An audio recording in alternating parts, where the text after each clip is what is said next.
Tetra Skënderbeu dërguar Sultan Murati.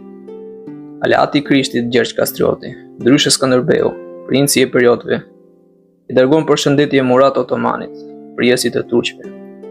Ti dikur si shkruan më pas ke bërë fort Burzhli me gjithë farë nderimesh, unë sot do të laj me urtësi dhe gjuhën time të matur.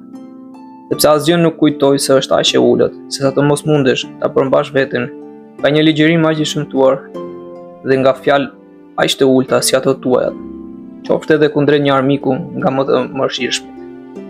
Prandaj, në letrën tënde dhe të dërguarin tënd e pritëm dhe e pranuam pa u turbulluar fare. Madje që të ta them të drejtën, letra jote më bëri fort të qesh se sa të zemroja. Sepse nga njëra anë ti guxon me një herë dhe qysh në fillim të më përmendësh, por një mosmirnjohje dhe pabesi aq të madhe, e nga ana tjetër, i shtyr nga ndonjë ndjenjë shpirtbutësie, po përmend humbjen e shpirtit tim. Pa menduar fatin tënd të mjeruar, duke qëndruar mbrojtës i zellshëm një gabimi të panë. Dhe më në fund pa respektuar asnjë të drejtë lufte dhe asnjë rregull në këto punë, por parashton me një mënyrë trashamane që të mos them të turpshme, si një donjë mundës të mundur. Kushtet e shumta paqe dhe veçanërisht të atij lloji që zorti dëgjosh pa zënë vesh.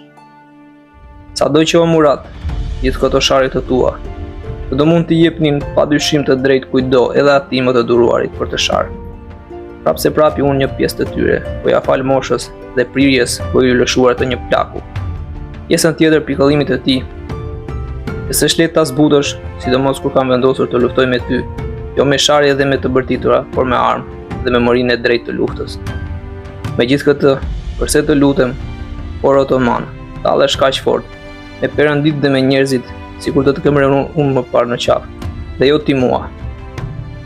Kështu, pabesia i quan ti largimin ti të mdomosdoshëm prej teje. Krima quan ti çlirimin atë dheut me zgjuarsi dhe trimëri. Por o burra, llomotit se unë e pranoj me gjithë qejf. Dhe shpallem prej teje përgjegjës në jetë të jetëve për këto krime.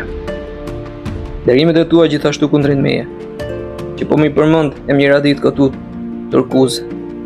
Unë do t'i kujtoja me kënaqësi, sikur të mund të haroja gjithë ato të këqija, të tmeruara, cilët po do vjeshin në radhë, në peshë me siguri që mirësitë e tua, aq të mëdha do të zhdukeshin nga faqja e dheut, pembra shpështive të tua, dhe më të mëdha.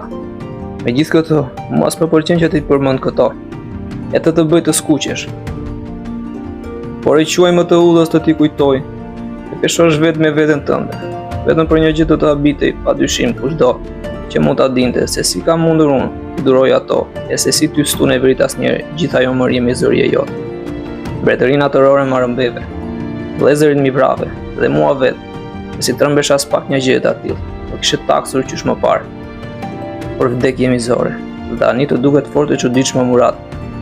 Jo ky shpirt i cili smaronte lirinë, pa të kërkuar atëherë të shpëtonte me një farë mënyre nga jo robëria aq e madhe. Qerkur më në fund, kujtove se do duronja sondimin të të arbuar. Megjithatë, unë durova shumë, më gjatë se ç'mund të duroheshe, dhe as që i bëra bish zgjedhjeve pranë teje. Unë kam përballuar gjithë ato, asaj kohe, rreziqe të përbashkëta dhe të veçanta, si vetë me dëshirën time, si me urdhrin tënd. Për ditë tureshin biseda me ty dhe shpesh miqtë e mi po flisnin për pozitë tua. Megjithatë unë pata besuar, për një kohë të gjatë se as në veprat e as në fjalët e tua nuk fshihen ndonjë dhelpëri, derisa planet e tua të prapa dolën në veti u fare sheshi. Atëherë dhe unë nuk u shfaqja hapur, duke drejtuar tërë kujdes tim në dhelpëritë e tua, derisa të më qeshte fati e të gjënja rastin për të fituar lirinë. S'ka pse të vi keq tani, kur ti, siç tha me ke marrë veten tënde në qafë. Ashtu siç u solle.